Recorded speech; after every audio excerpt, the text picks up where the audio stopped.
Good morning, guys.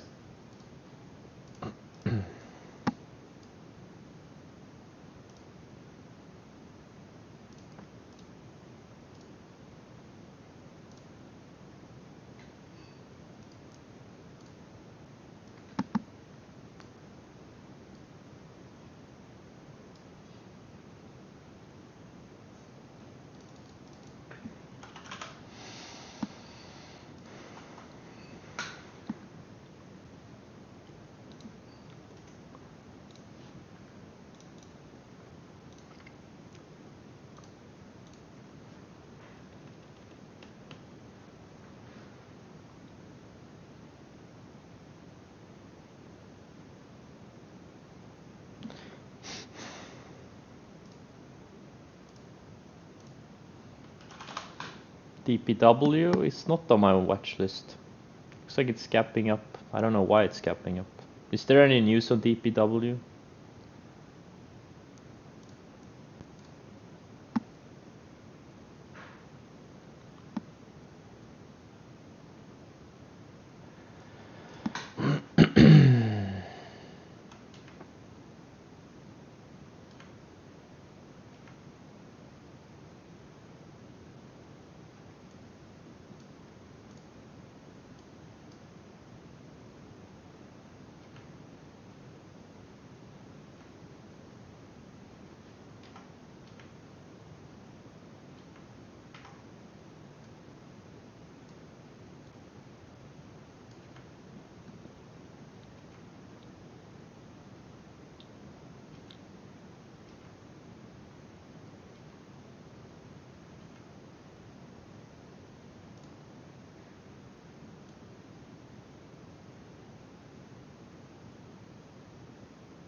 All right. Military contract, DPW, okay.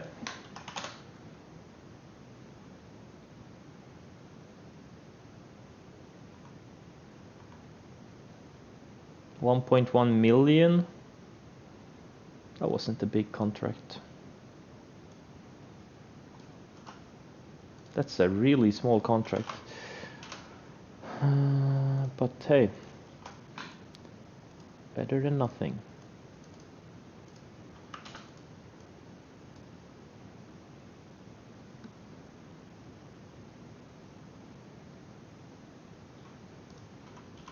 CNK, yeah. Ideally it goes sideways a little bit more, but it's relentlessly building higher lows. It could work. It could work. Not my favorite type of stock, but yeah, DPW is also a crypto pump. Yeah, exactly. I know that from a few years ago when they pumped it on crypto. The thing went from like $5 to $45 in a couple of weeks. So maybe that's also why it's gapping higher. We'll see. If there is big volume coming in, hey, I'll play anything. I do regret I didn't buy MSTR when it bounced off the 20-day, because now, you know, all the crypto plays are pretty doing really well. I need to check the Bitcoin chart a little bit.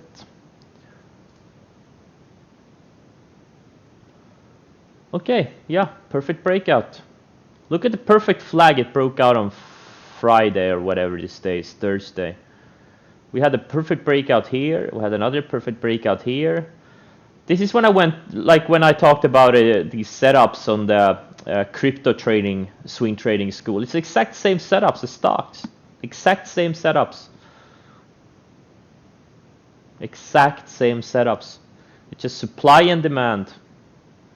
No need to rocket science any of this. Unless you're a hodler, then you can, hold. Then you don't need to do any TA on these things. And there's nothing wrong with it. But I'm a trader. I don't have the conviction to hodl it, so I trade these things. I don't have conviction in anything. Like literally, I don't have any. I don't have conviction on literally anything, or not like big conviction where I can hold through 80% drawdowns.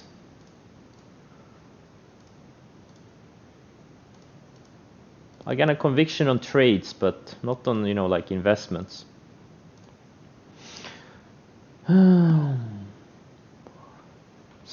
Spotify. Yeah, it looks okay. Ideally, it goes sideways a few more days. If it goes sideways a couple of more days, tightens up, then I would have this as a 5-star setup. GRNQ. So this bankrupt company is gonna open. Okay. Crypto pump. Okay. Green Pro Capital. I'm pretty sure they're not pros at anything since they're bankrupt, but okay.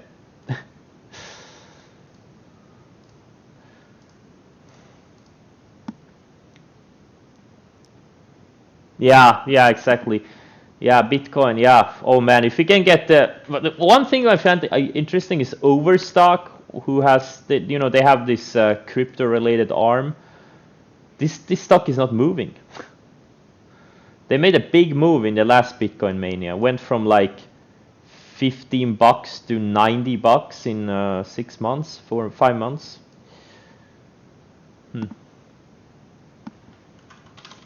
SMAR, the 20-day needs to catch up on this thing.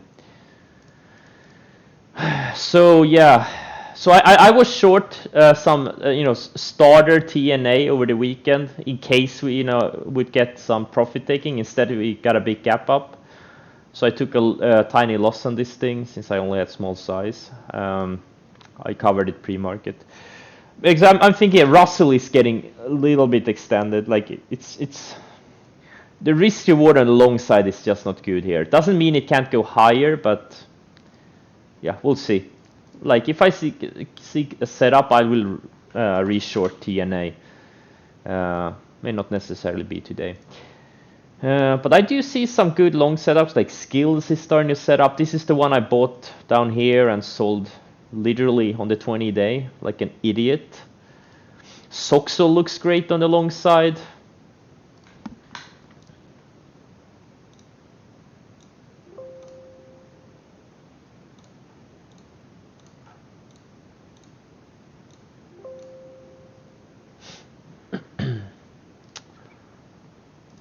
Maybe we can get a little bit of a blow-off move towards 600 on this Soxo. Who knows?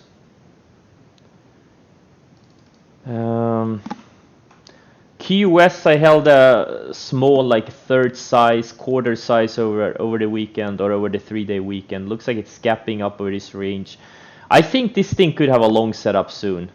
I hope this thing craps out of the gate, finds support here in the 115s area, builds higher lows on the 60-minute, and then maybe we get a setup tomorrow or something. It wouldn't surprise me if it goes to 200. This is the momentum squeezer in the market right now. The stock.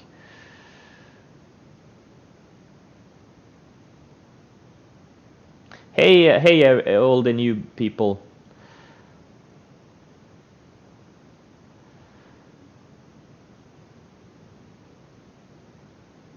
No. GBTC is not a breakout here. GBTC was a breakout here and here when it bounced off the 20. This is not a breakout. This is chasing.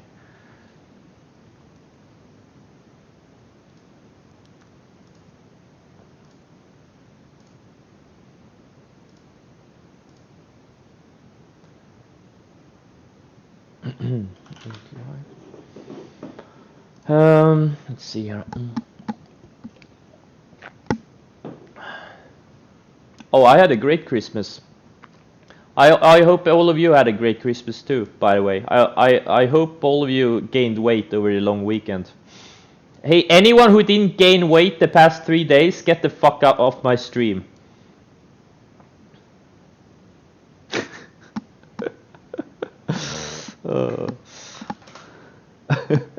You lost weight? Get the fuck out of here. Did you find David? Oh, thank God. No, I didn't find David under my tree. What a nightmare. Imagine David under your Christmas tree. What a nightmare. You use margin for dessert? Oh man.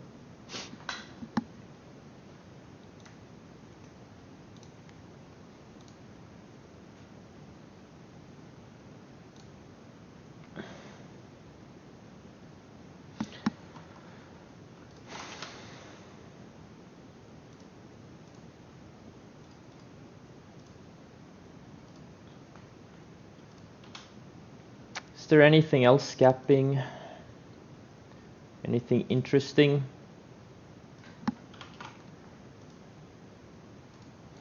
So my game plan is, you know what, I don't even know what my game plan is yet. Or actually I do know. What is this AQMS? Does anyone know what, is it like one of these EV stocks? Renewable energy or something?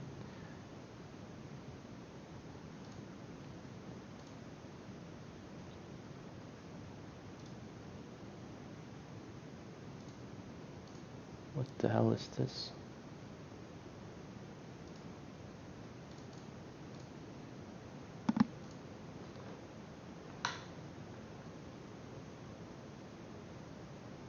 Oh, okay.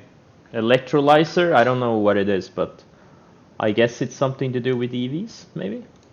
I'm all covered up this QS third size short. It's, yeah. This is, I hope it pulls back to 120 or 115, 116 and then builds more higher lows before it goes. Again, I think this thing could go big time eventually. Square, yeah, Square. I sold it 2 sessions ago, but getting a little bit extended. But hey, in this market, could go to 300.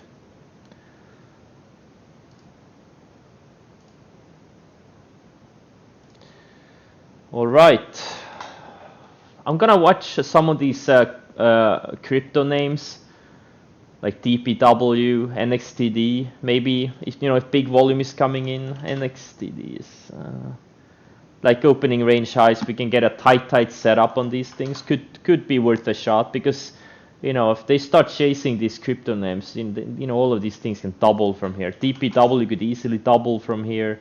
NXTD could double from here. Mara and Riot are kind of already extended, and I'm already long them, so I'm not gonna focus on these. And GBTC2, I think. But I think these small ones, especially DPW, that's just coming out of a long base, this thing could have some potential. Hopefully, I don't know. Maybe.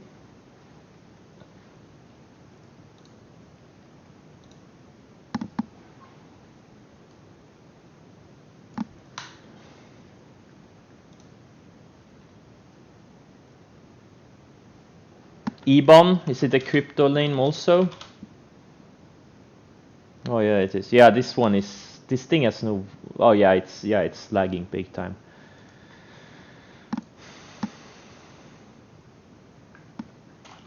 IPOC. Oh yeah, it's getting. Oh, straight up.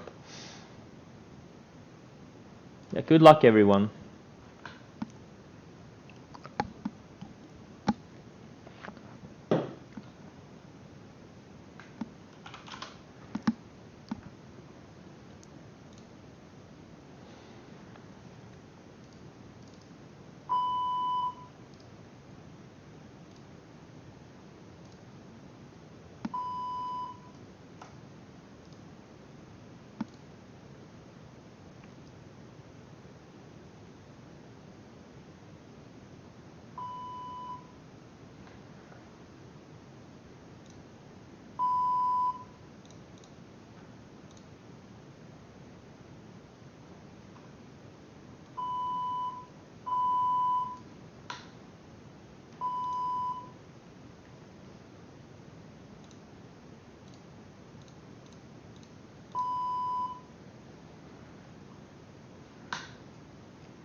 TTD looks like it's testing the 20-day now.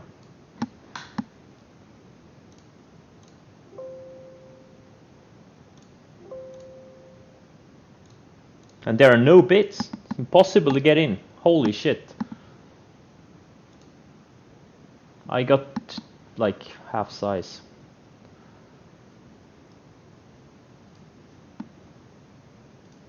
Hopefully can bounce a little bit.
Very key area for TTD. If it can't hold the 20-day, this thing has no support until the 50.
Damn, no bounce in TTD.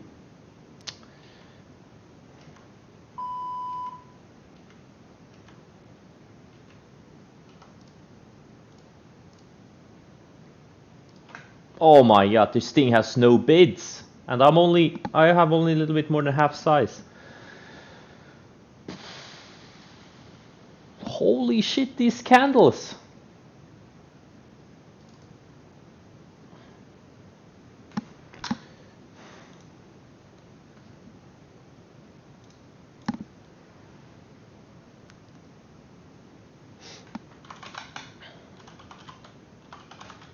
Yeah, there's some money leaving some sectors right now.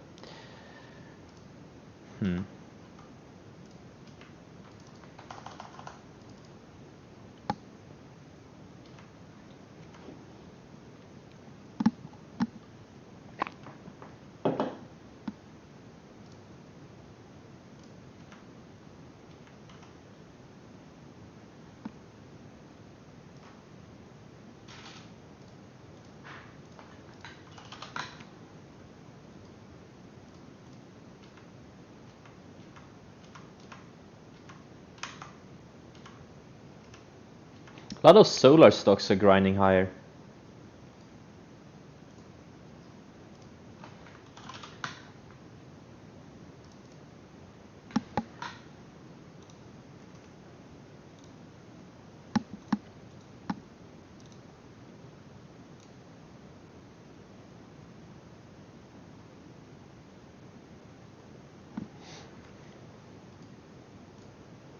I'm covering up my tan.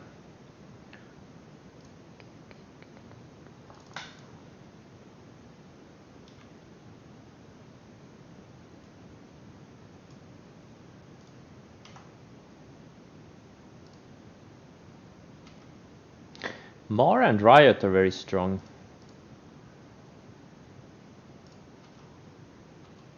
GBTC not so much.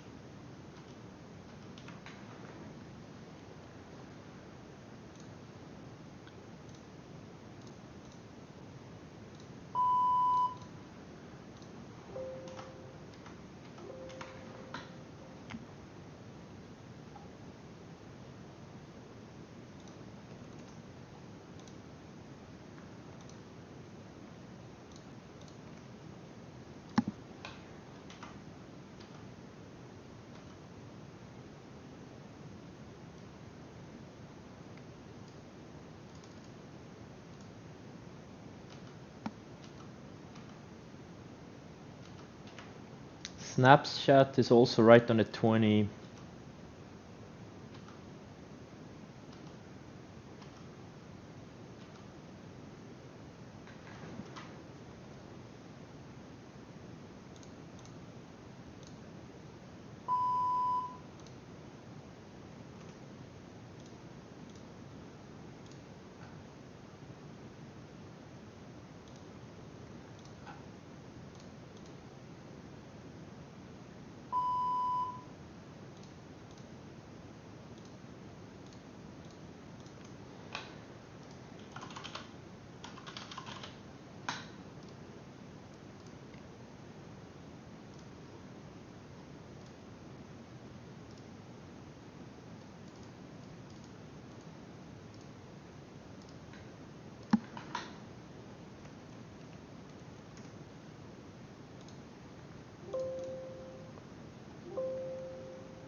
DPW, yes, no volume.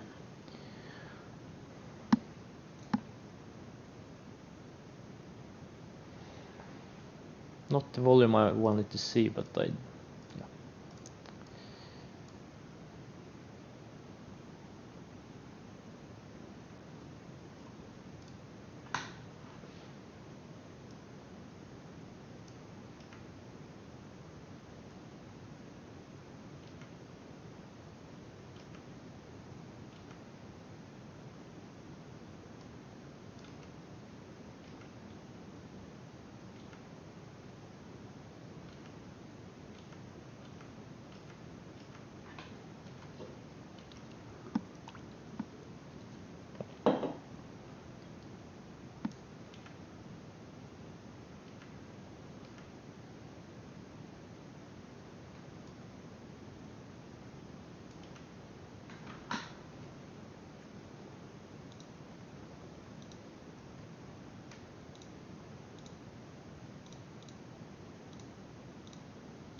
RMG parabolic short? No, yeah, it could work. I would prefer more volume in it, but yeah. Oh, TTD. Oh, this sucks. I have like a little bit more than half size, or like half size. Ugh.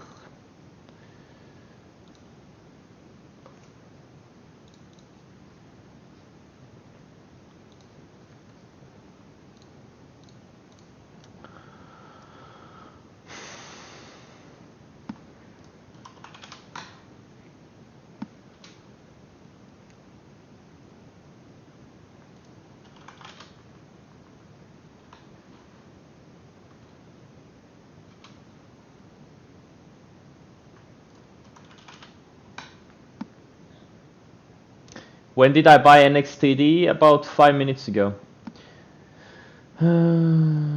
TTD first cover? Yeah, 50 day. 50 day. That's my first target. What the hell is this? Bit Digital? What is this? Is it such a thin stock? Fucking TTD. Oh no. I mean this thing just look at the there's no optics on this thing.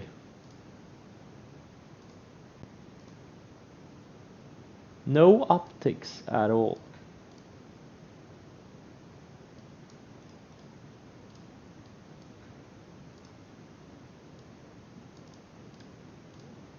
At all. Wait, IDEX is also a crypto-related name, right? Yeah. I guess Riot and Mara were both opening range highs buys. Yeah, I should have maybe added a little bit.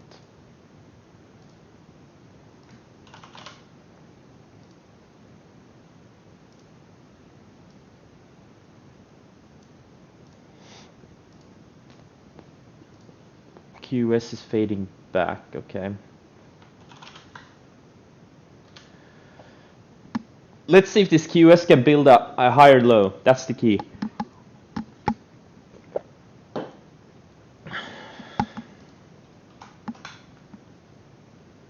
And WBO. Oh, this fraud. Yeah, it had a breakout two days ago.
My average on DPW is opening range highs. That's my average. NXTD2. MSTR2. No rocket science involved. Opening range highs.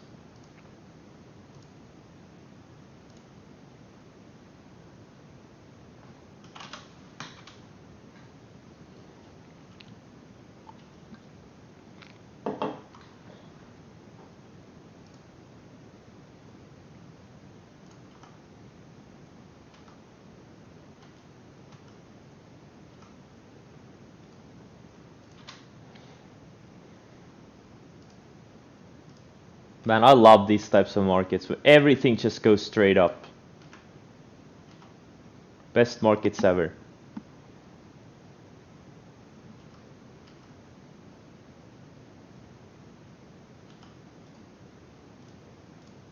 Gotta enjoy while it lasts.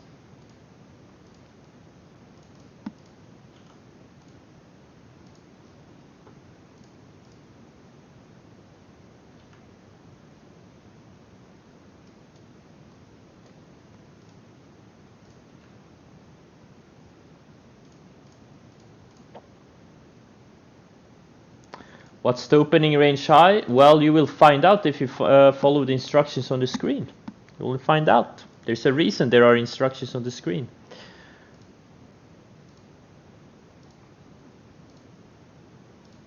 Everybody needs to be on the same page.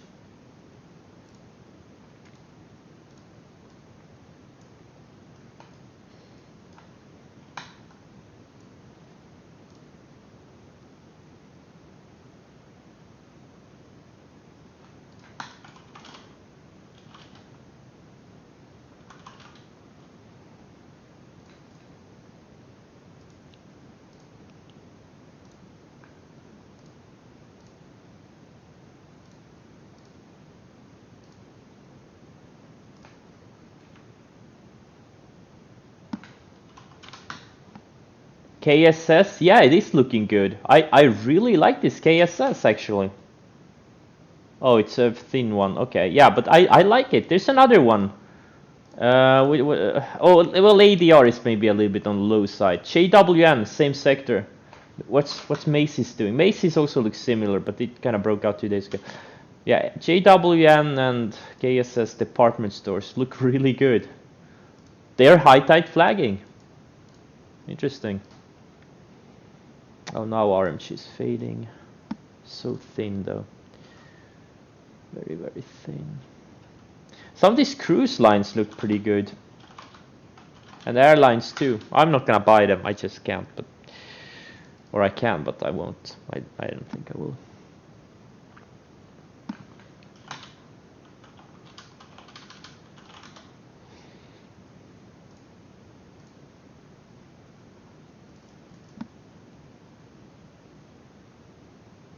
You closed your riot last week? Well, yeah. This is what I keep telling you. You can't outsmart the 10-day moving average. I've been trying, like literally, I've been trying to outsmart the 10-day and the 20-day moving averages like what 20 times at least over the past 6 months. How many times did it work? Most of the times the stock went higher. You can't outsmart those things. Trust me. I've been trying real time for a long time.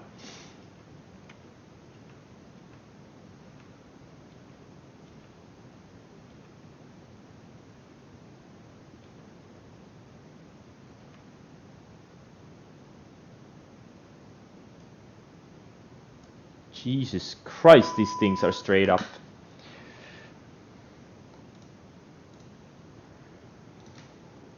I guess I'll have to lighten down on them a little bit more, both Riot and Mara.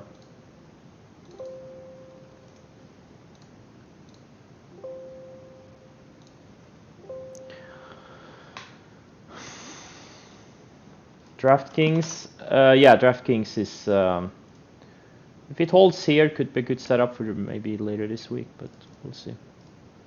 Skills.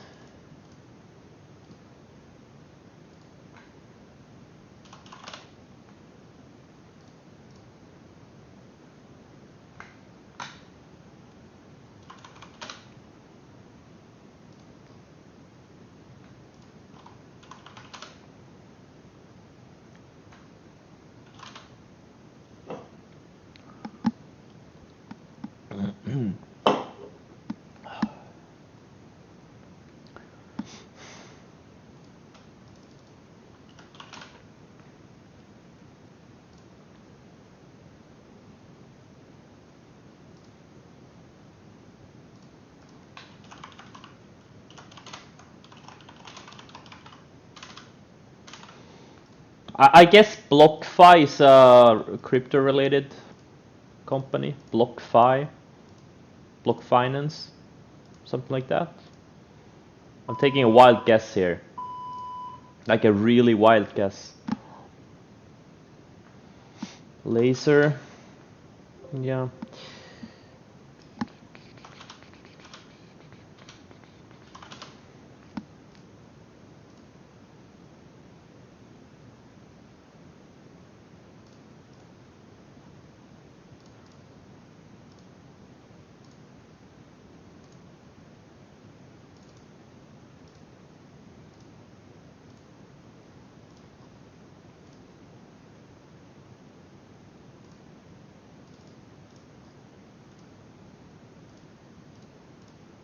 Saber is a good, really good setup. Just putting it out there. Just saw it now. Too thin for me.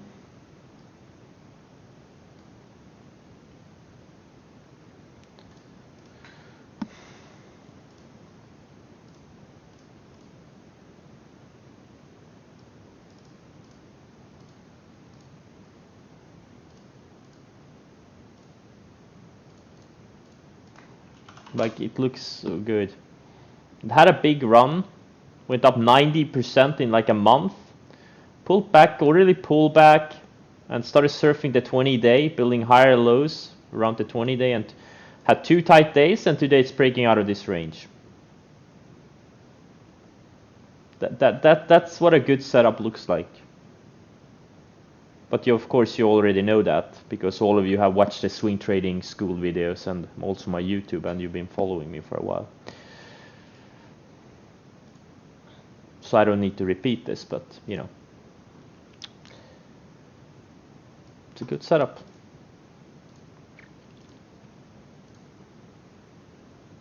MU is also a good setup. Very slow stock though, super slow stock.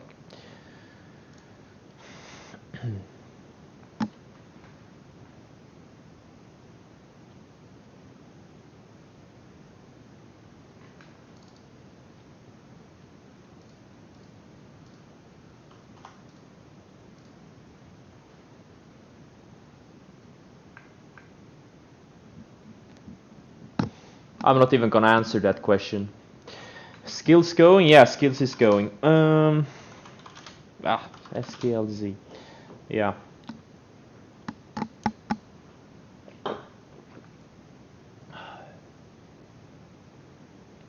I don't have any scam for short setups.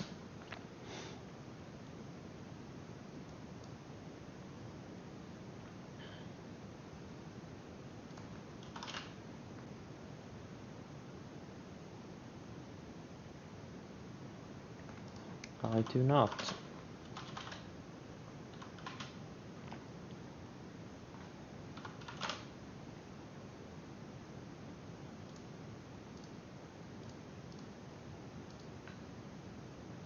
Iron. So what's the sector? FU and so. Look, it's a hot sector. It could work. Setup itself is not that great, but you know, hot sector trumps everything. What's this AA? This AA looks pretty good too. I'm seeing a lot of these commodities and these beaten down names making moves and having setups. Cruise lines, airlines, commodity related names. A lot of oil gas names are setting up. You know, we're while the growth names, there are literally no setups in the growth space, and we're starting to see some breakdowns like TTD. So we're getting a little bit of a rotation, I guess.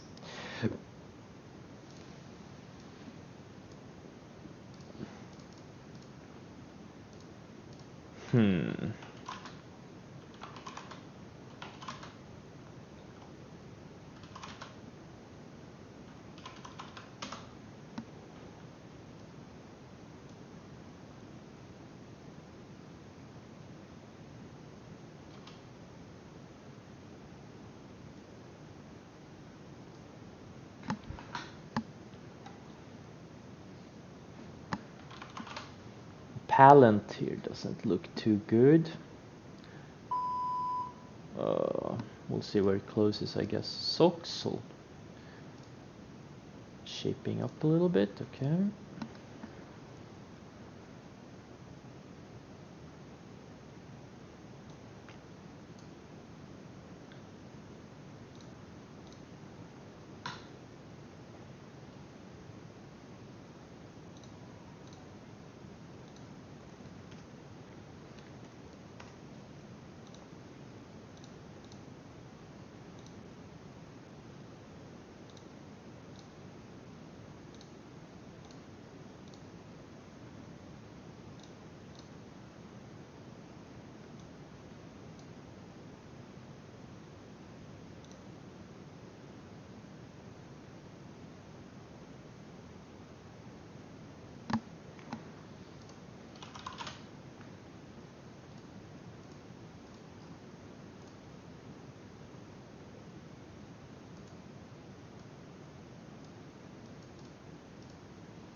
NCLH setup, just like the Sabre setup. We had an established trend, orderly pullback, and now a breakout out of a tight range. Looks like all of these other beaten down, or these like value sectors, let's just say, they all look pretty much the same. Oh, skills is cool. Okay.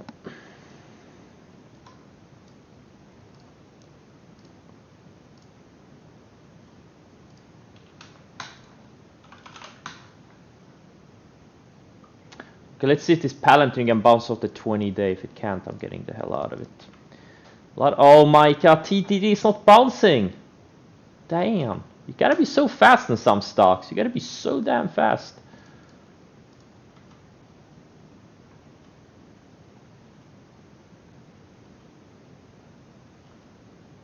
Gotta be really, really fast.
Etsy, what's going on with Etsy? Yeah, they're all pulling back. Yep.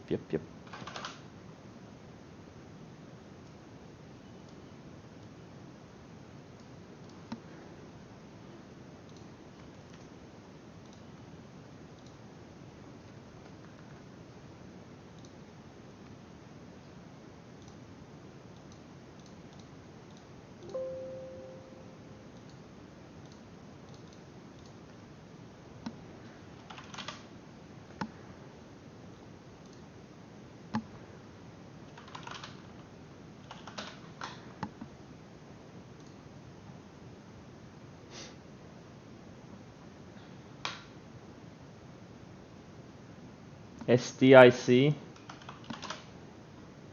What's BarkBox? Are you gonna merge with BarkBox? I don't know what it is, but okay. There's always a lot of eyes on Palantir. It's a large cap stock. There's always a lot of eyes on stuff. Nvidia is starting to break down. Oh my god, this thing has some potential downside.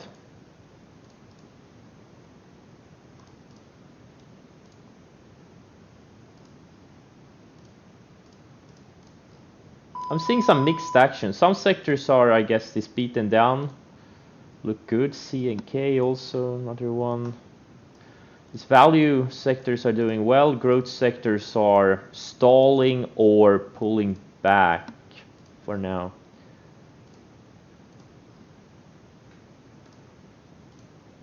Nvidia CrowdStrike is also giving me some alerts here.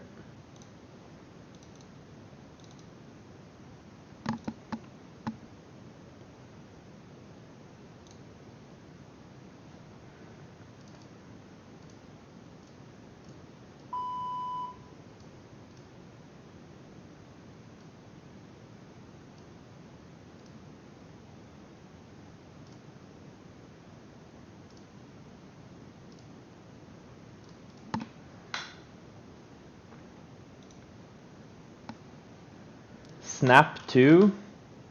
Yeah, I'm just getting rid of some of these names. I don't wanna. I got stopped out of Palantir. Alright, yep, the market is trying to tell us something here. Now obviously Snapchat could very easily bounce, reclaim that 20 into the close, but I'm just, you know, sizing down my longs, selling some of my longs, and this is what I've been warning for, you know, since last week. You know, things are not gonna go straight up forever. And here we are. Obviously, it's early in the day, but you know, you gotta recognize the warning signs. If you have had a market run that's been straight up for 2 months, you know, that's you gotta recognize it. The risk reward is just not good at that point usually.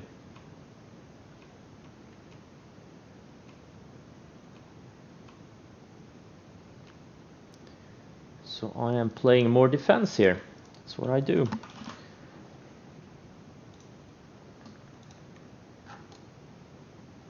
So I got short TTD and CrowdStrike, and I sold Palantir and Snapchat.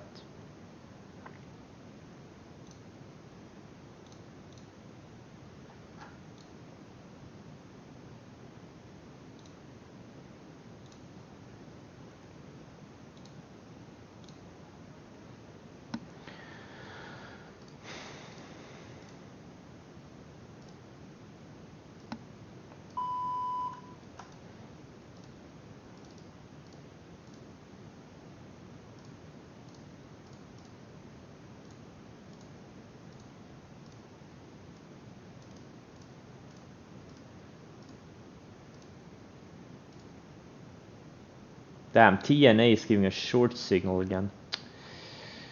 Should I take it or should I leave it? That's the question.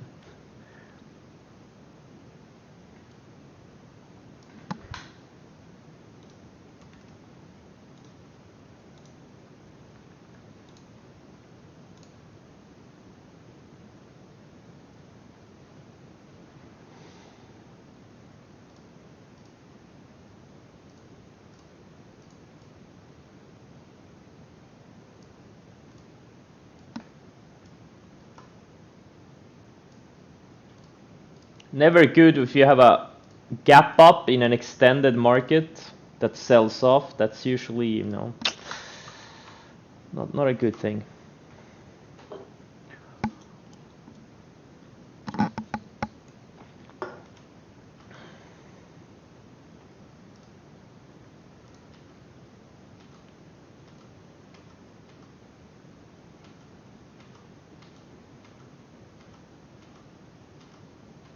But again, it's early in the day, so a lot of things can happen.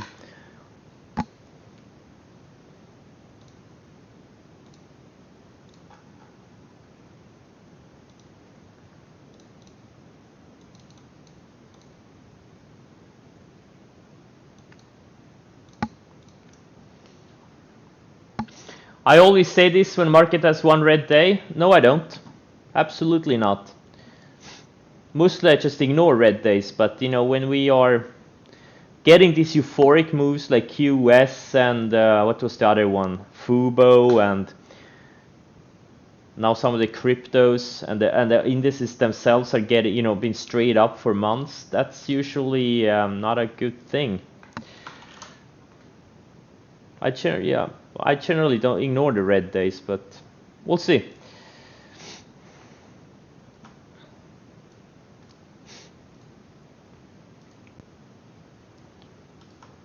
How we close. But right now the growth names are showing some big time weakness. Maybe they shook me out, maybe they didn't, I don't know. Snapchat, Palantir. Square I already sold last week, so this one is already a bit lower.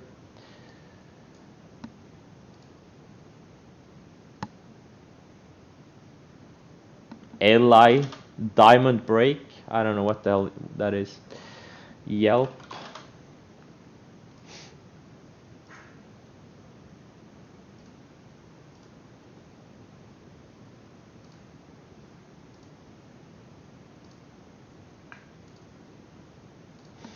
Why is this AQMS? What was the news on it? I'm trying to figure out what this is, what stock is it is, like what sector. Oh, battery recycling. Okay. Thanks. Thank you, Finviz. Battery recycling technology. Okay, all I needed to know. So now I know what this is.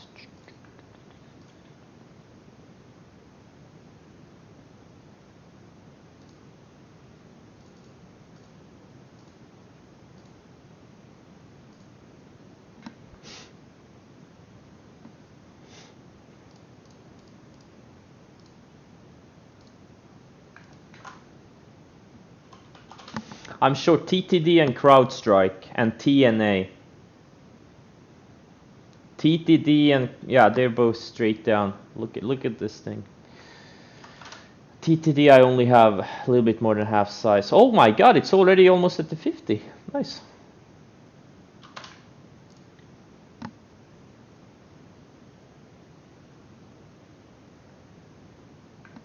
Rad.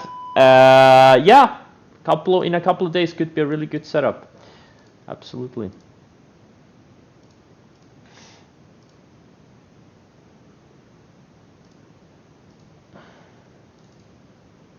Is this also a SPAC? Man, there's so many SPACs. There's already like almost 100 SPACs in my SPAC watch list.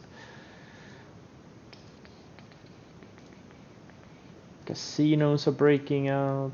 Oil, gas, casinos, airlines, cruise lines. All of these cyclical value type of names are having a strong day, while growth stocks are pulling back. Growth stocks are shrinking. Value stocks are growing.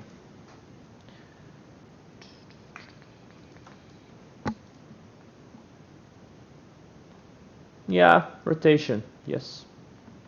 SC was a short this morning. SC. Oh, that's a nice candle. Well, I don't know if there was a short setup here, but I think TTD had a better one. This wasn't as clean. Like TTD, look at this clean range break. Loses the 20 and, you know, straight down. It was the cleanest short setup. CrowdStrike is, I think, also pretty decent. But not as good as TTD setup.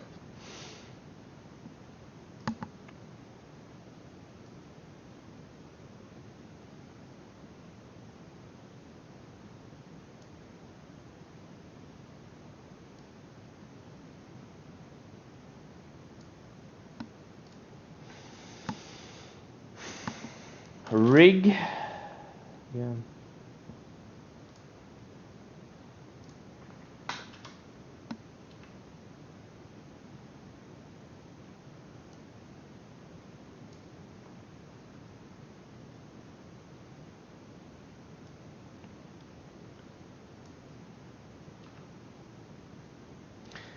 feels like Zillow is gonna stop me out today.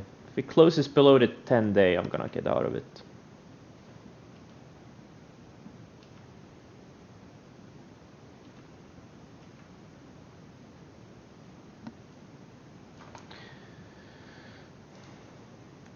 TNA weakening again.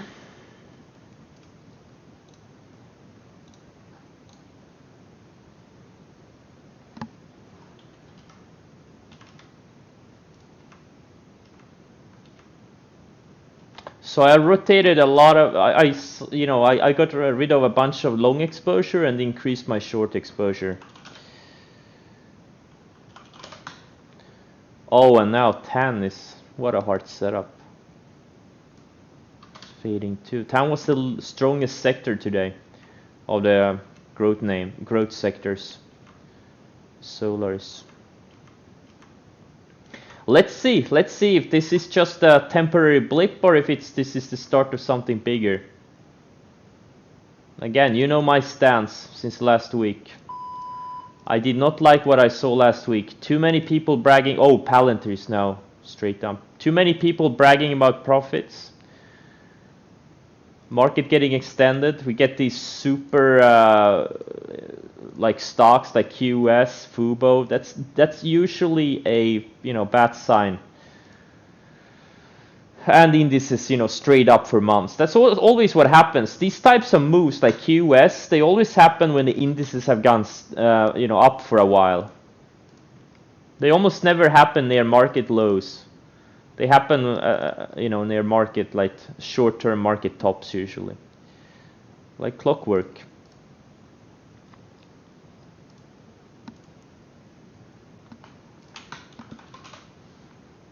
LMND, a short setup, maybe on Thursday.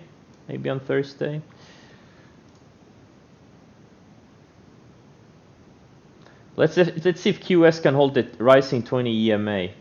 It has some big support there. Too bad I got shaken out of it. This gap up kind of ruined a lot of some of my game plan, but okay. Trading, oh shit, NXT, I think I got stopped out. Oh, don't tell me this week is my creation. No, it's not. Okay. Or actually it is. Yep, it's my creation. Congrats guys, this is me. This is me selling it.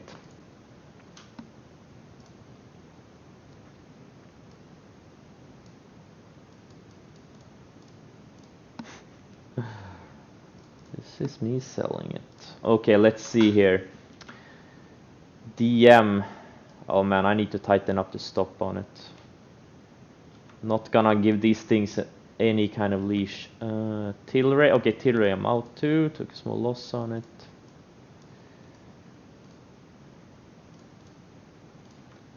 So now I'm just in full protection mode here. I refuse to give back anything.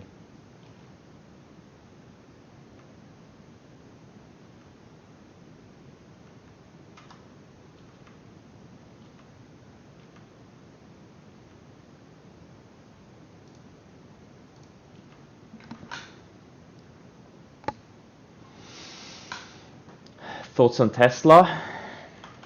It's holding. Tesla is one of the stronger names. Oh, Nvidia. Oh, I never shorted it. Maybe I should. Maybe I should wait for a bounce.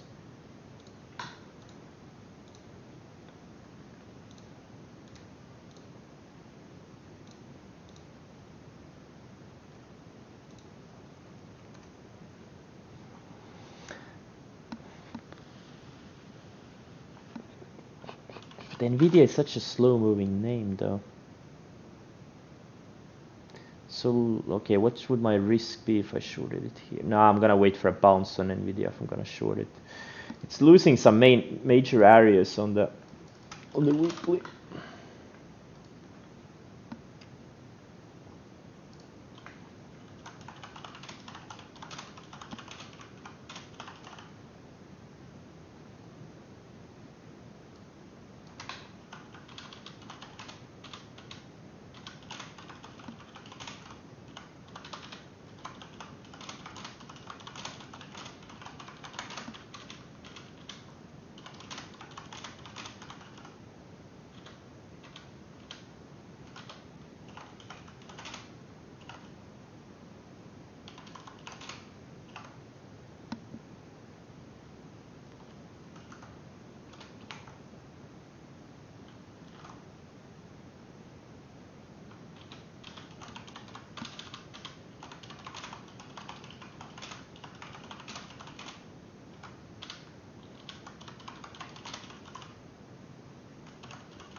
guys, if you don't think the market can go down while the Fed is buying, you may be in for a big surprise. Like, love your stops. Don't love the Fed. Love your stops. Like, some of these stocks could easily go down 50% even if the Fed keeps buying. That's not what you base your trading on. You need to have solid rules. The market can very easily go down 10-20% even with the market Fed buying. Don't think it can. It's done it before, and it's gonna do it again. Is it gonna do it now? I don't know. But you know, obey your stops. Have exit strategies.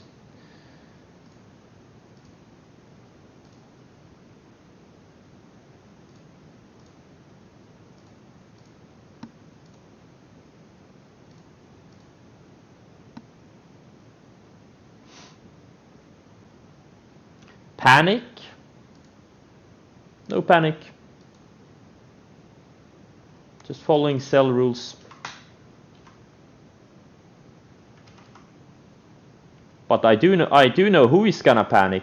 If the stocks keep going down and people who don't have any sell rules, they are gonna go, they're gonna be panicking sooner or later.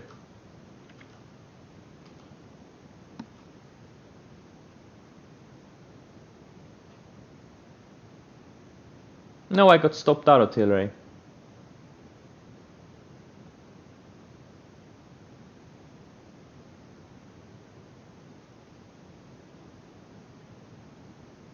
What do you mean this is a new type of market? No, it's not. This is similar to 1999 in many aspects. There's absolutely nothing new. Stocks are moving the same way like they did 20 years ago and like they did 220 years ago. Nothing new here. Fed was pumping. Fed was printing back in late 90s. Fed is printing now. Nothing new here. Don't let anyone tell you something is new in the market. There's nothing new in the markets. It's the same thing over and over again. All you need to study, past markets. Nothing new. Your job is to identify good setups, long and short, and trade them. That's your job. Nothing new in the markets. Well, yeah, interest rates are low. Doesn't mean the market can't go down. Again, interest rates were low 10 months ago also, but the markets went down 30% in a month. These things don't really matter.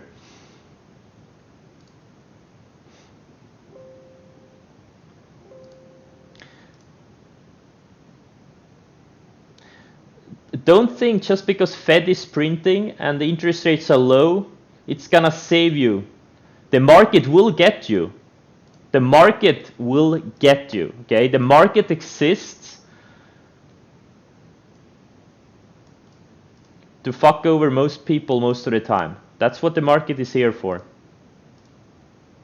Fed can't save you, low interest rates can't save you.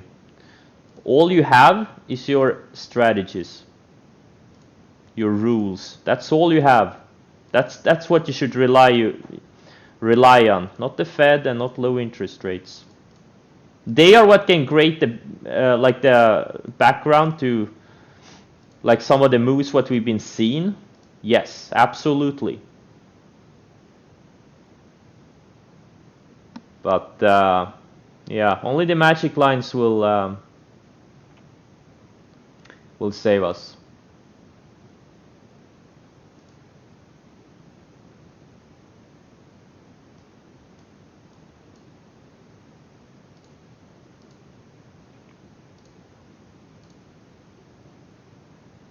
I think a lot of people like truly believe stocks only go up. I think we have those types in the chat too. It feels like we may have some of them in the chat too. I don't know. But that's not really how the world works. And unfortunately, a lot of them will find out the hard way. And their trading careers will be crushed.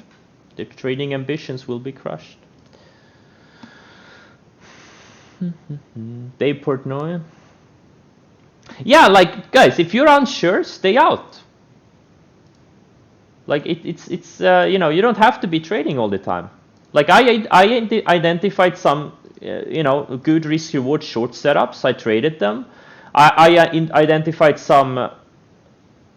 Like I did trade MSTR. It's a Bitcoin name. DPW. Like I bought them opening range highs because I think it's a good risk reward. With Bitcoin being hot right now. I also bought this NCLH. It's one of these value stocks breaking out of a nice flag. And then I shorted some of these extended growth names that are losing the 20-day moving average. Well, actually, CrowdStrike is, you know, not, it's losing the 20 EMA, but, you know, I just see good risk rewards. That's what I base my trading on. I don't care if the Fed is printing. I don't care what the interest rates are. These things don't matter. Doesn't matter what Trump does. Doesn't matter what Biden does. Your job is to identify where the market, where the money is going, and where the money is, where money is leaving. That's your job. Everything else is secondary.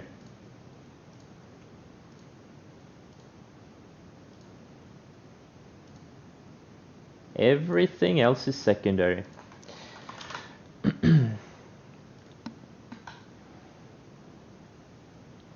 It matters to you what I do? No, it doesn't. Who cares what I do? I'm just an idiot.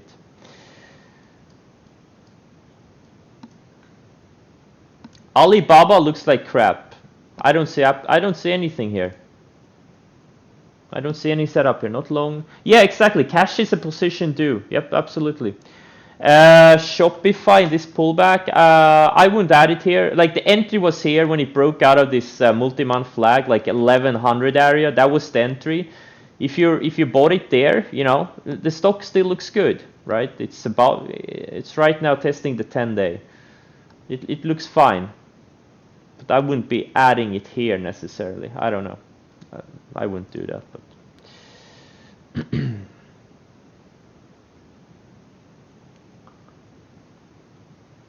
You are my entertainment while at work? I'm not sure I'm that entertaining.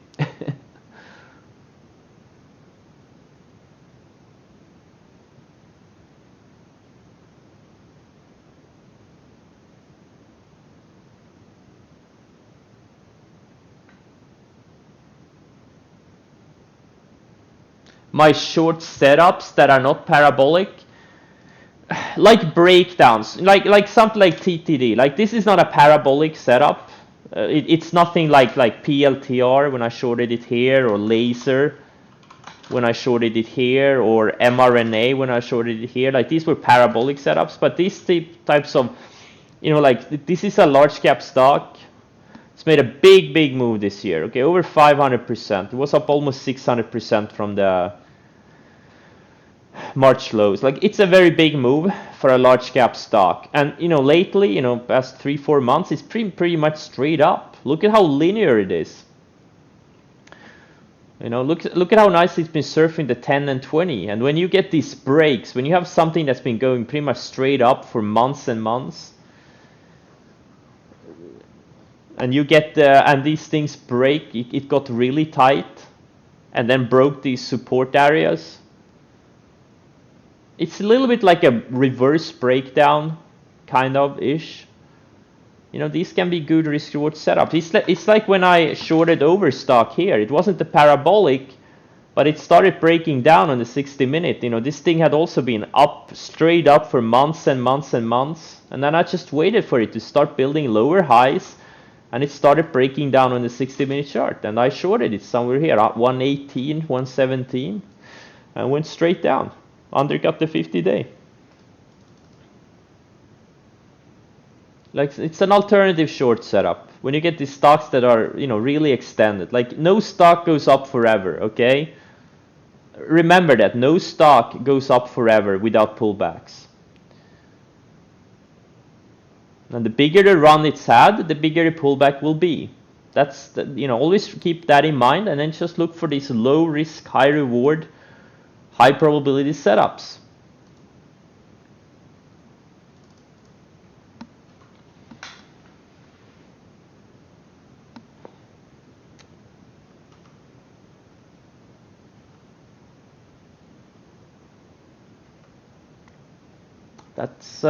That's what it's all about.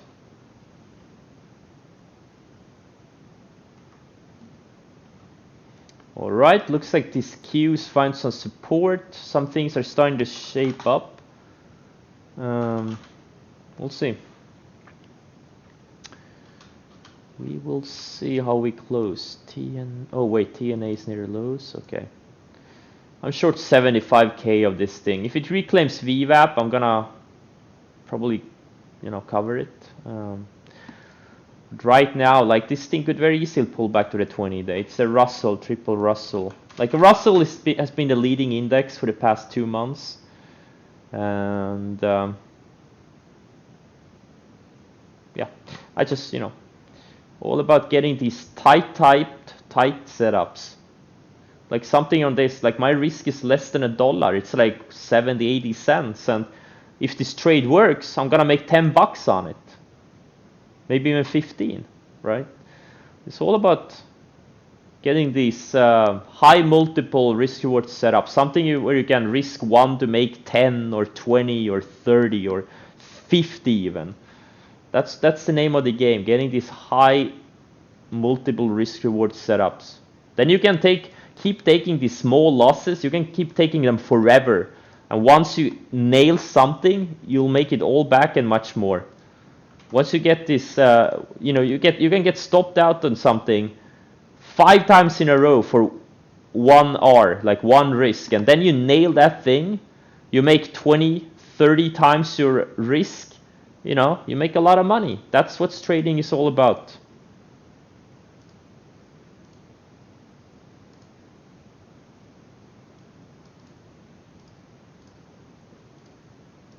Tight stops and you know, big targets. Yeah, exactly. The average winner and the win rate is totally irrelevant, right? Totally irrelevant. I had a 25% win rate last year, and this year it's probably not much higher. It's probably a bit higher this year. I don't know, maybe 35%. I don't know. You can be wrong on most of your trades and make a lot of money. Don't fall into the high win rate. If you need a high win rate to make money, your edge sucks. You have a shitty edge.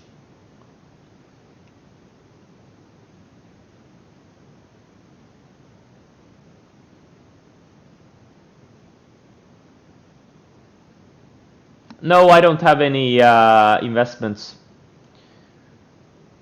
Because the way I trade gives me the best bang for the buck. There's nothing that can give me triple-digit returns like trading has done for me the past 7-8 years. Nothing else. So right now I don't see it. But maybe one day when I get tired of trading and just want to relax and do something else with my life, do something productive with my life, maybe I'll put it in, I don't know, index fund. Bitcoin. I don't know. But that day is not here yet.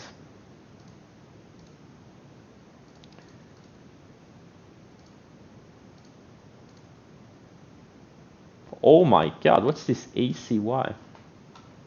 I saw it pre-market, but I never checked the news on it. Oh, loan facility.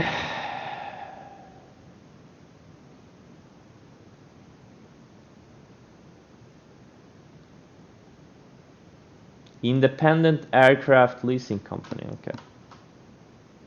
So they got a loan, so they won't go bankrupt yet. Okay.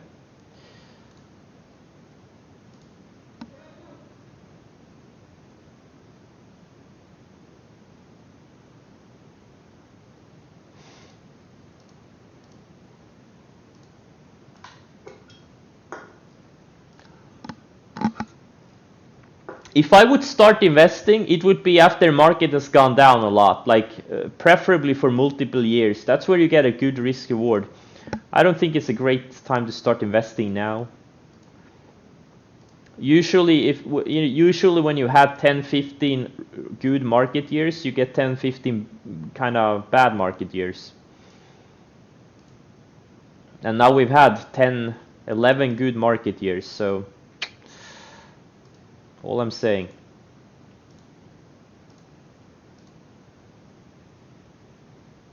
Again, doesn't mean the market can't go higher, but I'll stick to trading. I'll stick to trading.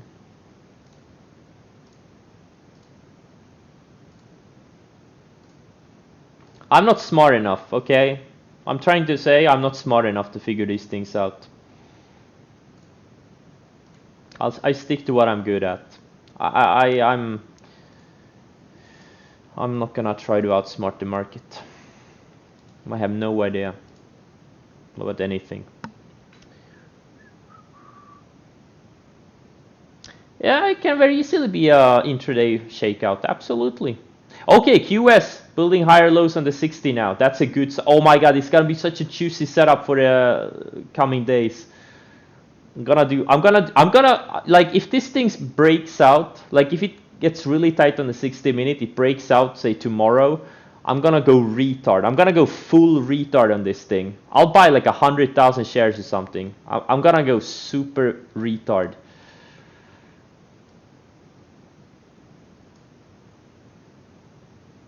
I strongly feel this thing has one more leg. Like it had one leg, second leg, third leg, fourth leg. Wait, one, two, no, 3 legs higher. It could easily have another leg. This is the hype leader in this market. This is the pump leader. Don't do retarded things. Sometimes I do. I can't say that word on Twitch. Oh, yeah, I can't.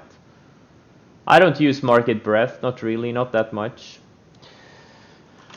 Sometimes I do. I look at these. Like I've been looking at market breadth now and then for like past 5-6 years, but it's kind of it's tricky, man. I don't feel I get an edge by looking at it. Sometimes it works, sometimes it doesn't. I mean, if you look at stuff like, I don't know, Namo, and there's so many, like there's hundreds of market breadth indicators. Namo, Nasi. Like Nasi, I guess it's a pretty decent one. But again, it's not perfect. Like for example, Nasi was in a downtrend. Let's look at the weekly. Nasi was in a downtrend from June to September, but there was still a lot of good opportunities. Like between June and September, the markets were straight up. So if you followed like that breadth index, you wouldn't have made any money. It was just stupid. Sometimes, but sometimes it's really nails like the market bottoms and market tops, but sometimes it's just completely off. I don't know. So I don't really look at these things. There's so many of them. I haven't found anyone that's reliable. The best thing is just have a watch list and just look at how stocks act. Are stocks going up or are they going down? That's all you can do. The more things you add to your trading, the more these contradictory signals are you gonna get, and you just gonna, the more things you look at, the bigger chance of failure, pretty much. You're gonna start second guessing everything. Like price action is number one. That's the only thing that matters. Nothing else matters. Not news, not breadth. Like breadth signals, they can be bad for a long time while the top stocks keep going up for months. VIX is not a good indicator of anything.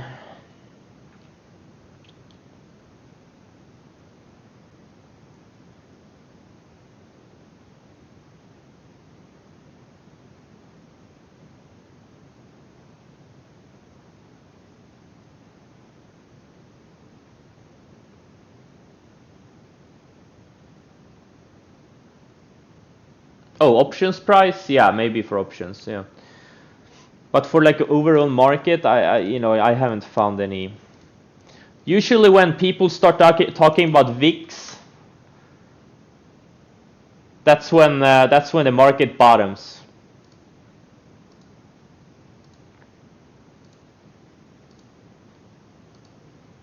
Most of the time. Yeah, I guess. Yeah, for options it's really important. Yeah, you're right. I know this because I'm an options pro now. I have 2 different strike calls of Fastly, so I'm a pro now. I know this. I know. I'm not gonna go into the math behind it. Just trust me. I know all of it. I know every single factor that plays into these things. Trust me on that one. Oh god. I'm 100% sarcastic.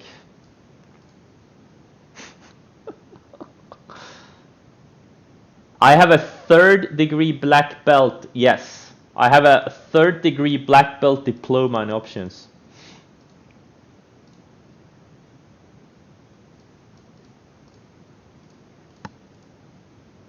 I'm an options god? Well, thank you. I wouldn't call myself an options god, but maybe like a half god, like Hercules. Like I'm a options Hercules.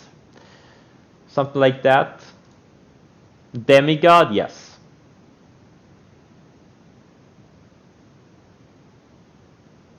I suck at options. Damn that David guy. He's always gonna ruin my mood. Ben Bayford?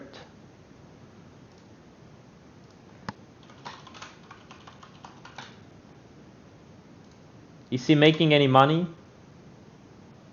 There's no such guy. Global leader in options trading. Are you trolling me?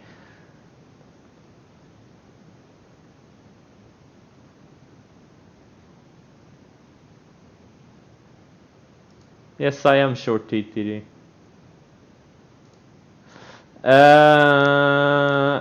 Chef Bishop.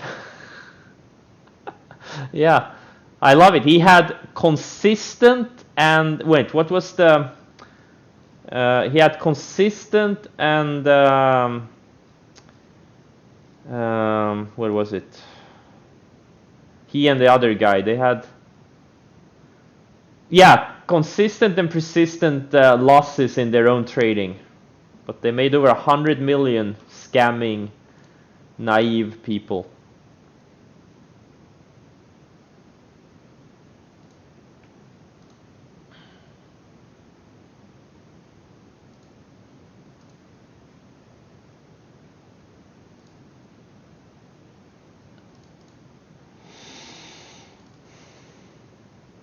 Oh my god, TTD! Man. Yeah, Silo I'm probably gonna get rid of.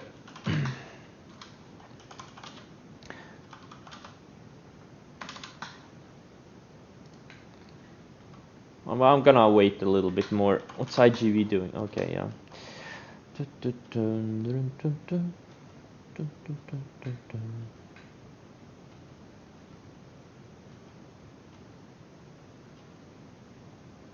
So I rotated my portfolio from some of the riskier trades to some of the less riskier, or like from trades that didn't have a good risk reward left to trades that have better risk reward. That's all that's what you do. You have to look at your portfolio and like, what's good risk, what am I holding that is still a good risk reward, and are there any better risk reward opportunities out there?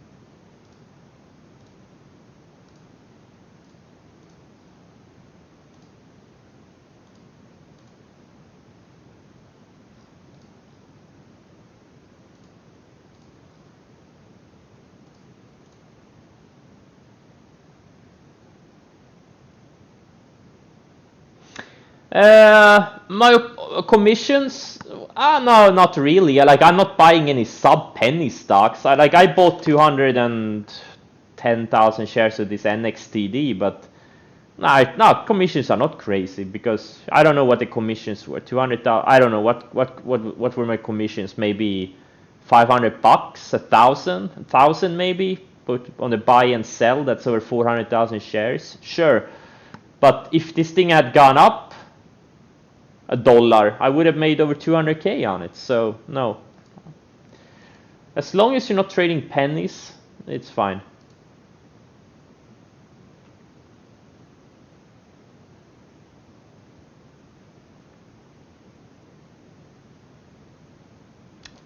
Am I waiting on Amazon? This is a better options trade. It's 1.8 ADR. I think it's a total waste of time to buy the stock or short the stock. I think it's much better to do options on something like this because it's such a slow mover. 1.8 ADR. It's just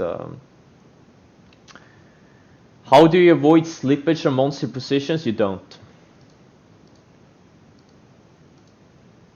I'm the slippage master. I create these wicks. You see some crazy wicks on the 1 minute charts? On stops I get stopped out of? That's me. Like NXTD. This wick here, this is me. Unfortunately. It sucks, but that's just how it is. And now that was just a random low priced, relatively low volume stock, but I can create these wicks also in like large caps, which is unfortunate, but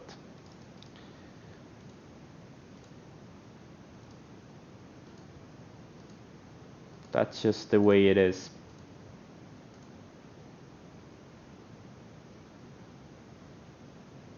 Do you pay the spread? What do you mean the spread?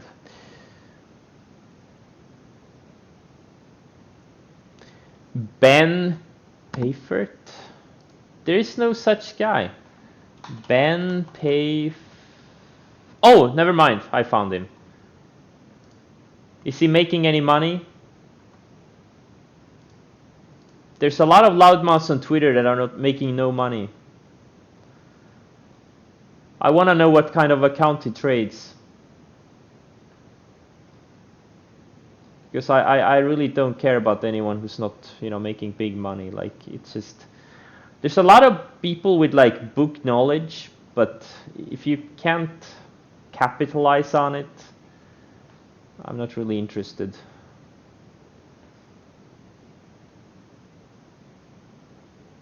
He's a pro PhD. Is he even trading?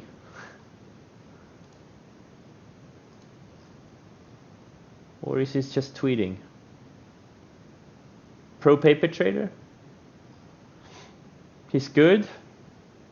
Does he trade size? I'm scrolling through his Twitter right now. I'm gonna check into it later. If he's good, I'm gonna look at it later.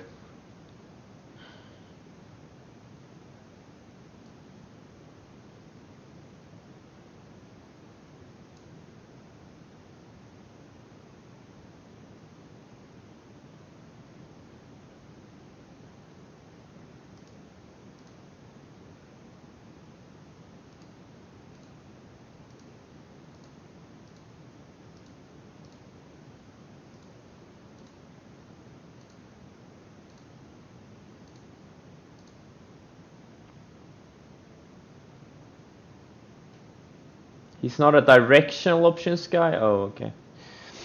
DPW. Well, you should know by now where the stops are. Entries are usually opening range highs. Where are the stops usually? If you follow the instructions on the screen, you should know. No need to ask for these things. Yeah, Chilkunkel is good.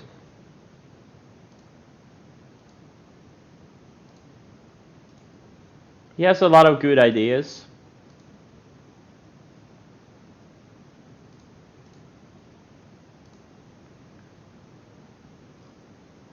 and he has, usually pretty decent analysis of things. I'm a subscriber. I'm actually a subscriber to Options Hawk service.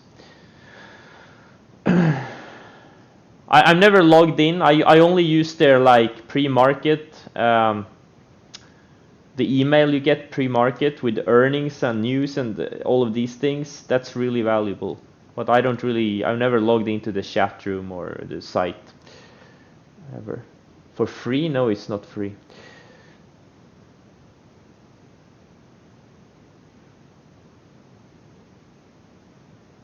This guy Ben is trying a different game. What do you mean? How many services am I in? Not many. Stockbee. And that one also, I'm never really in it. Like, I'm almost never logged in. I just pay it.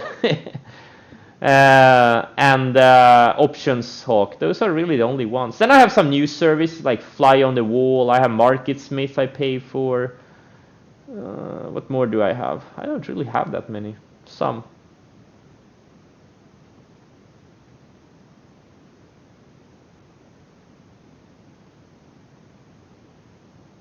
MarketSmith, Boomer. Yeah, I know. It's such a boomer software. It's almost. I mean, those guys should be ashamed. No innovation for the past 10 years. No innovation. It's so stupid. Some of the functionality is really good, but some things are just so stupid. It's unbelievable. That's what happens when you get these, a bunch of guys 50 plus in one room. Nothing productive happens. You need young blood. Innovation is driven by young people, generally, not by old people. That's just the truth.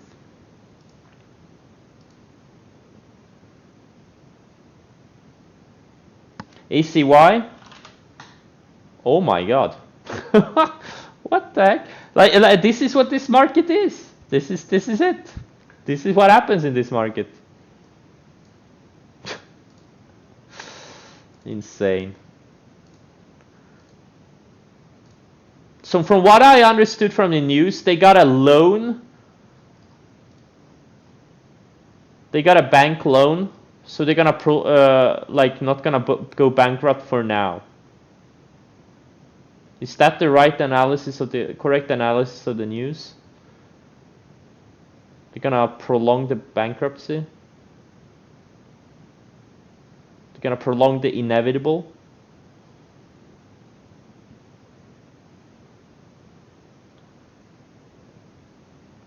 Baba, forebearer of China stocks? Why? Why would Baba be? Maybe PDD is the forebearer of China stocks. I hope PDD is the forebearer of China stocks. This thing is building a serious flag here. If it can go sideways another 3-5 days, build higher lows, it's gonna be a insane setup.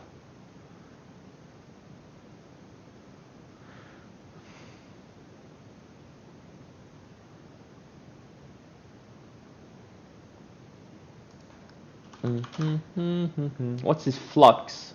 Oh, another EV related. Oh yeah, this is another one of these Tante stocks. Man, that guy is good. Like this, he's in like, oh my god, he's so fucking good. He sniffs these things out. It's the exactly correct market for the type of trading he does. Finds these hot things, or things again, finds these hot themes, and this is a market of themes. This is not a market of fundamentals. It's a market of themes and hype, and he's so good in this market. He really is. Yeah, I know. He deletes all of his tweets, so you gotta read the tweet and then you can't go back and read his old tweets. I don't know why he does it. Maybe he's afraid of being accused as a pumper or something. I don't know.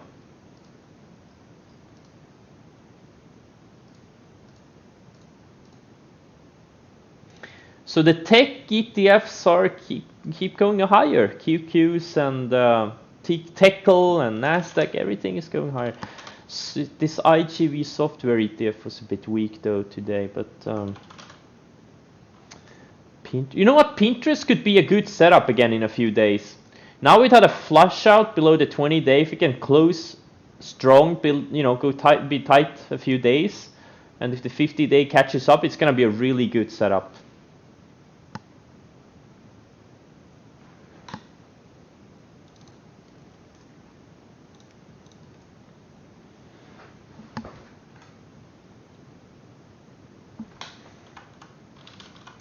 So question is, did I get shaken out of PLTR and Snapchat? Or are they gonna reclaim the, or in Snapchat's case, is it gonna reclaim the 20? We'll see. And Square too. So far it's bouncing perfectly off the 20, so we'll see.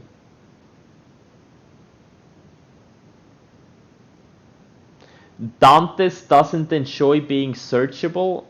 What? What does that mean? I don't get it. He doesn't enjoy being searchable. Why does he tweet? I don't get it. That's what he told you? Weird.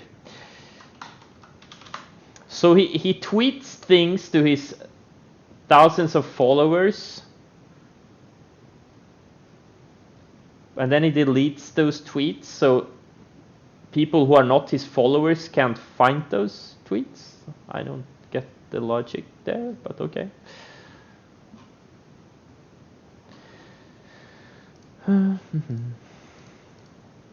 Oh well.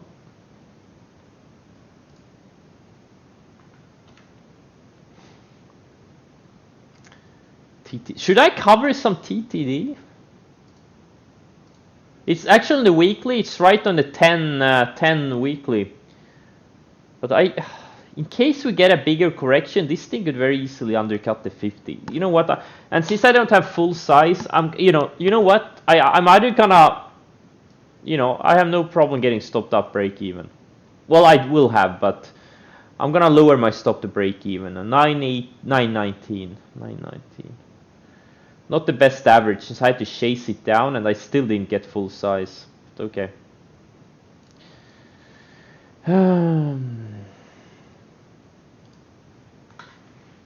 This DM is another battery name, the QS sympathy. It's bouncing off the 20. So far, good action. Even though the stock is down on a day, it's very bullish price action for now. And it needs to close like this or higher. Still low, undercut the 10, but it's still holding a higher low on the daily chart. So we'll see. I hope it closes higher than this. CIIC found support on the 10-day. Fastly, it's on the 20-day. CrowdStrike. So now what's happening on CrowdStrike? It undercut the 10 and 20. So now the 10 and 20 EMAs are acting as potential resistance. So they need to act as resistance. It needs to fail here in the high two teens, like 218, 219 area. It needs to fail here and close weak. Otherwise, I'm not going to hold it overnight. I'm actually going to lower my stop a little bit. This thing shouldn't even go green. It shouldn't go green on a day.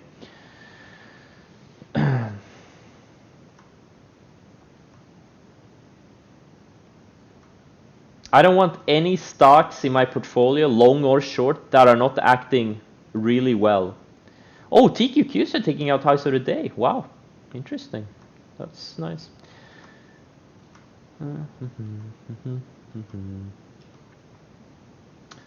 This DPW, no volume.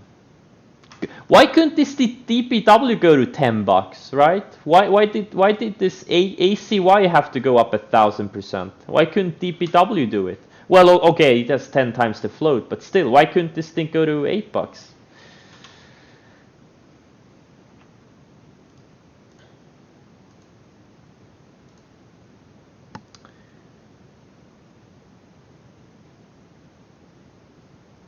DM is 3D printing. Well, look, some of these stocks, they're a little bit of everything. Wait, desktop metal. I don't know. Dante said it's QS sympathy, so I'm with. So I'm just, you know, I'm just trusting what Dante said. I have no idea about any of these SPACs. There's so many. I just can't keep up. I have no idea. Again, I don't know anything. You don't know. You don't need to know anything. You just need to know enough to be successful in the markets. I think people try to know everything. They're gonna start overthinking things, and they're gonna start breaking the rules. They're gonna start loving certain stocks too much and hate certain stocks too much. You see it all the time. People keep stocks that just go down and down because they love it, and they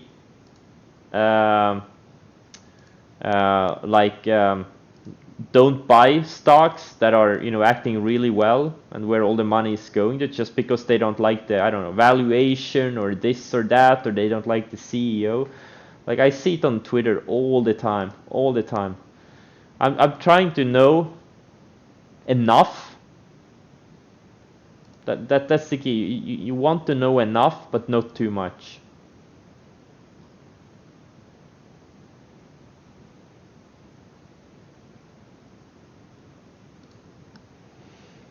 Yeah, ACY.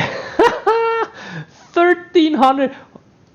Are there any borrows on this thing? It's gonna have a 50% intraday pullback. Or maybe not. Well, it's gonna have a 30-40% intraday pullback. But the question is it gonna happen at 40 or is it gonna happen at 140? That we don't know.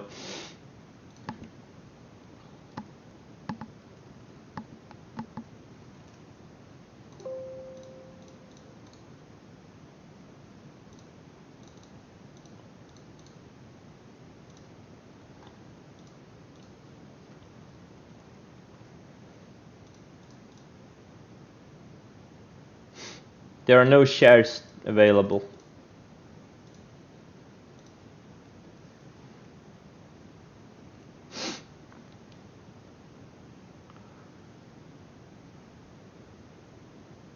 Oh, you get shorts early? Oh, yeah. You sold ACY at $6? Wait, you were long it before? Why did you sell ACI at $6? With $6, it broke out of opening range highs. Oh no, it didn't. But it broke out of opening range highs at like 720 or something.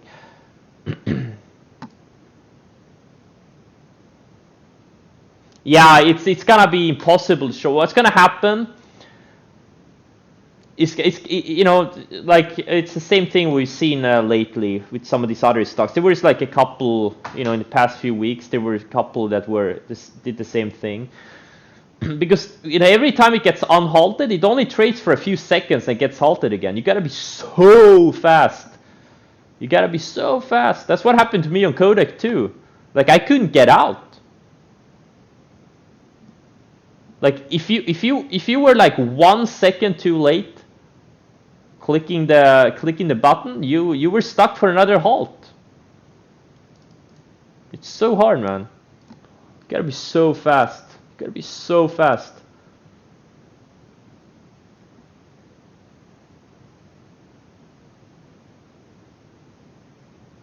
ACY, yeah, absolutely, guaranteed. Many, you know, some people blew up on this. SPI was another one, like in September, went from this SPI was insane. It went from $1 to $47 in one day, and then it pulled back 75% in like an hour. Like, these things, there've been so many of these this year. They were like a couple of weeks ago. You were short SPI? Ooh. Well, you're still here, so I guess you made it. Why is Mad as a sucker? I think Mad as is a very consistent trader.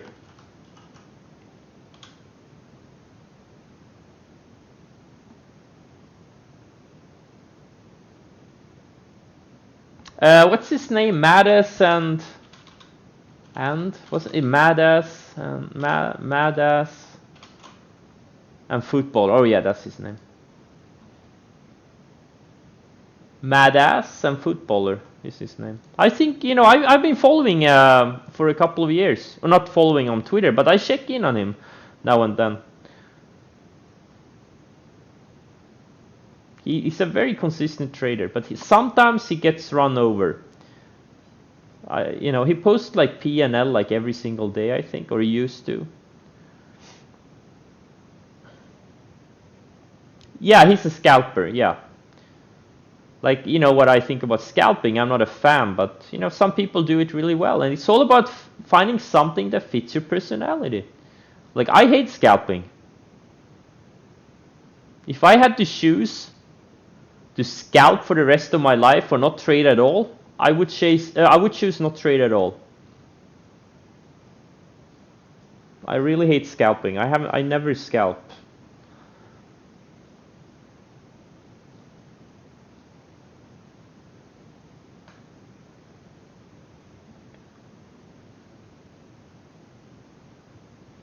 He's stuck in ACY, long or short?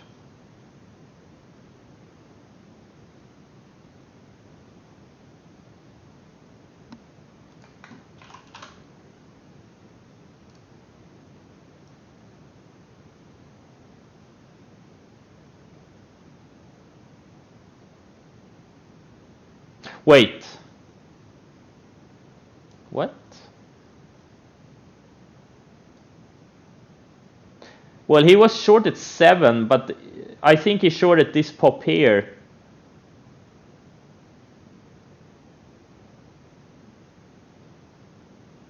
That's 17. Because his last tweet that I'm seeing, he shorted into that 7 pop and banked nicely. That was over an hour ago. So I think it was this pop here. But then I guess he reshorted it somewhere here, yeah. Is he still stuck in it? How do you know? He hasn't tweeted. Is he in some kind of a chat room or something? In that case, I know what he's going through. That is just horrible. The feeling when you can't get out of a trade, oh my god, it's just so horrible. He has a chat room? Okay. Yeah, we'll see what he's...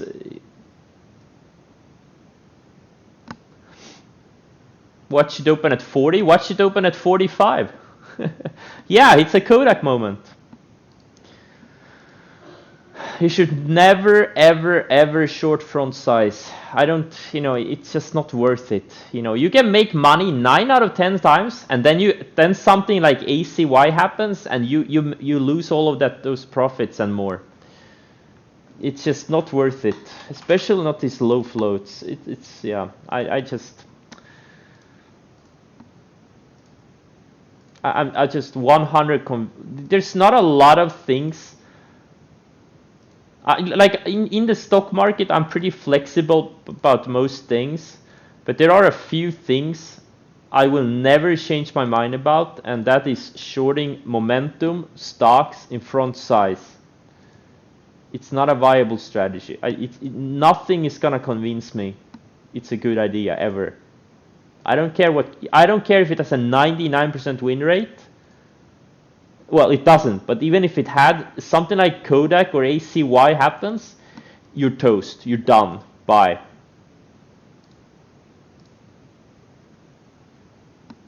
Yeah, Fubo was a good one when it broke down on the 60-minute here, like 55, high mid 55s. Oh my god, it's down what, 30% since? Yeah. DPW, okay. Yeah, it never got really a lot of volume. Like I would have, like it only traded like first 5 minutes on, yeah. I would have preferred if it had traded like 5 million shares in the first, few minutes. That would have given me a lot of more conviction, and I would have done more size. I only did 50,000 shares. Had it traded more size, I would have done 100,000 shares, but yeah, the volume never came. That's a problem. Volume never came.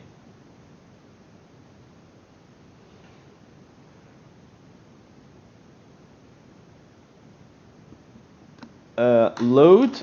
I don't see anything here. Fubo, wait for this thing to get to the 20-day. Like, it could have a big bounce. It could have a very big bounce. Just like Laser bounced off the 20. I think Fubo could do. Look at how perfectly Laser bounced off the 20. Put in a like 60% bounce. 75% bounce. There's a big bounce. It went down. First it went down like 55%, then it bounced 75%. Like Fubo could do the same, but it needs to get to the 20-day. It's not going to bounce from here. There are no levels here. Ideal scenario, closes week today. It goes down to the 20-day today, like 35, 34, and gaps down tomorrow. That would be a high probability long setup. That would be something I could trade. Is DPW wick? Is there a wick here? I only looked at the 60. Yeah, that's me. Yep, that's me. Yep, that's me.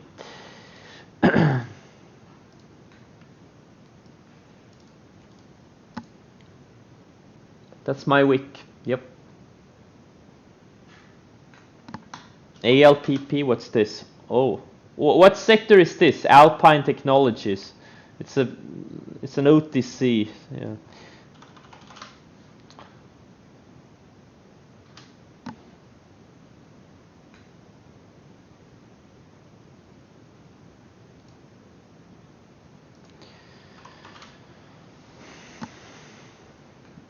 Drones? Okay.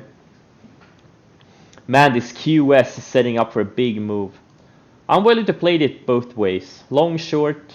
The more it goes sideways in a tight range, the tighter it gets, the better the setup is gonna be on QS. But I really hope it resolves to the upside. I really, really hope it goes like 200. Like every time it had a leg higher, it doubled. Here it actually went up almost 300%. On this leg, went up over 100%. On this leg, went up over 100%. Why can't it go up another 100%? Just go insane mode.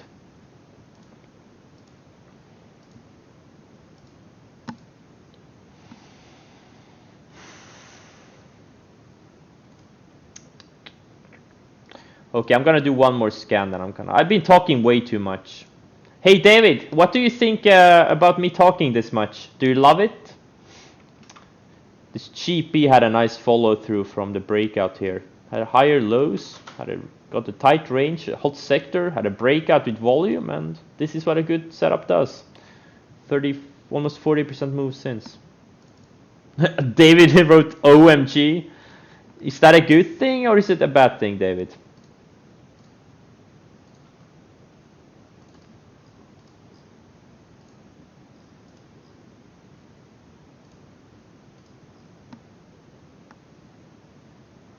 You did say a few smart things. So hey David, what's the ratio of smart things versus stupid things today? Is it like 50-50 or 20-80 or 95-5? What do you think the ratio of me saying smart things versus stupid things? 1 to 50? So I said 1 smart thing, 50 stupid things. 80-20, so 80% smart things, 20% bad stupid things. Oh, well, that's actually a compliment. David gave me a compliment. Wow. Nice.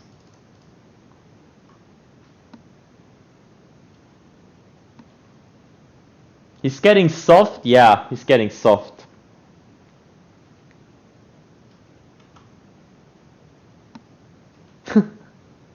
I suck at options. I'm an options pro. Don't listen to this David guy. He doesn't know anything. I'm an options pro.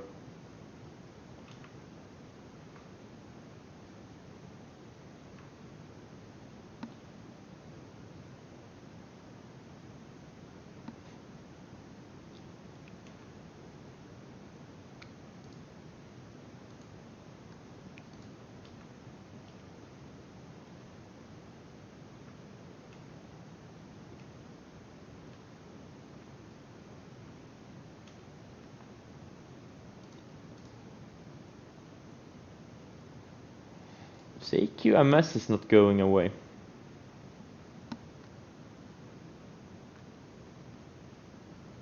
You told some 17-year-olds to listen to me on the winter break? Really? Are they doing it?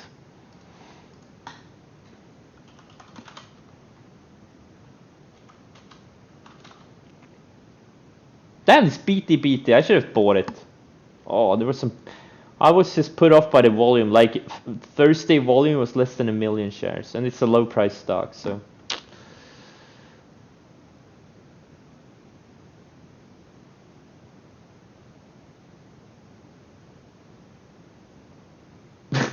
David.